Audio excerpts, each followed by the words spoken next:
One thing to mention is the, what's it called, craft foam that you can get at like Buck2 or any sort of craft store. They come in very different colors and they're like really super flexible. If you're going to be using that for any sort of armor, which is really good to like help make armor, but it will wear out a lot and it can crack and, you know, start coming apart with the body heat and rubbing that clothing does. So just keep that in mind if you're going to be working with any sort of craft foam. If you are going to use craft foam, try to like make the shape and then add a layer of something else to it, like plastic or something, you know, so it doesn't break apart as easily. Materials that I have not used but have like heard other people using and thought it was a really good idea is the Pepakura.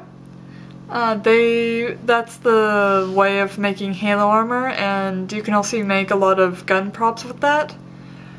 Speaking of gun props, you can probably just sand down a like Nerf gun. I've seen a lot of those and they look really cool, so you can try that. But yeah, Pepakura is a way of making props and armor that's quite intense and difficult. I've heard like people may have to have like a full year to make their first set of armor, and I'm pretty sure that's true because it is a quite intense, difficult, long-term project, but the results are amazing. Like, it's a really good thing once you actually understand it more. So if you are going to take that upon yourself, I'll give you a link down below to the website about Pepakura for Halo at least, because I've joined it because I'm going to be making Halo armor sometime in the future, hopefully soonish, but I have to get Harlequin done first. So yeah, we have plastics. Their name is Wonderflex or Friendly Plastics, and they're heat-sensitive plastics where you can heat them up, and which makes them more pliable. Or I think some of them come in like little bead forms and you like melt them down in hot water.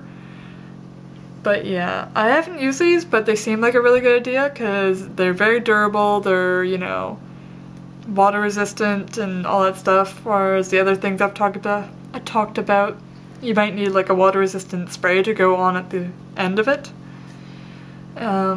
So yeah, I don't really know about that. If someone has worked with it and they want to give a little description about it down below, they can. I do have a link to someone that has used it down below, so you guys can go check out that. So yeah, paper clay, I've heard, I don't really know what it is exactly, but they come from the same company. Fimo and Sculpey both make a paper clay version of their product. Paper clay, I've heard, shrinks, so you have to make that up in your like pattern of your weapon, because if your like weapon is normally this big and you make the paper clay this big, it'll be this big once it's dried, you know? So you have to kind of make it this big so it turns out this big. I'm really bad at explaining things sometimes, so I'm sorry. I wish I had more things to show you and be more interactive, but it's like 11 and I don't want to be too noisy. Sorry guys. Okay, so after that, there's foam core, which is just mainly used for bases of things. Like, you mess around with foam core so you can put paper mache or plaster strips on it so you have a mold, I guess. But yeah, after you finally made your prop and you find it's a bit bumpy, your best friend is sandpaper. Okay, so once you have everything together, sandpaper is your best friend. I've only used this once or twice, and I did not know anything about sandpaper, really, until later on. I've mentioned it before in some of my videos, but yeah. I'll just put this picture up on my page, like on this video, so you guys can see what sandpaper grit matches what you need it for, because you need like more stronger, like bumpier sandpaper for getting rid of things like gloss and stuff, and finer sandpaper for smoothing things out without marking your project.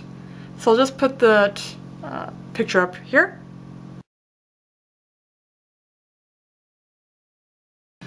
Okay, welcome back. I know this is a long video and I'm going crazier and crazier as the time goes on, and more hand gestures like this, which I don't really know why I'm doing, but I'm continuing to do it. Okay, so last step is painting and accessories and all that stuff. So once you finally have your final product, you can paint it up after it's all nice and sanded up so it can be painted, and do any sort of detail work. I think before you sand it, depending on what you're going to detail it with, you should add, like, if you have a design on the blade that's like raised, you should like cut that design out and then glue it on and then spray paint it all together. But it's up to you guys, that's just, yeah.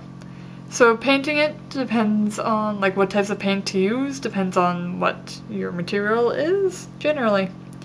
I quite am in love with spray paint right now. I've found a new love for it. But acrylic paint also has its uses. So yeah, depends on what you need, really. You can look up if you have a really weird like a material, you might need to look up what paints work for it and what paints don't.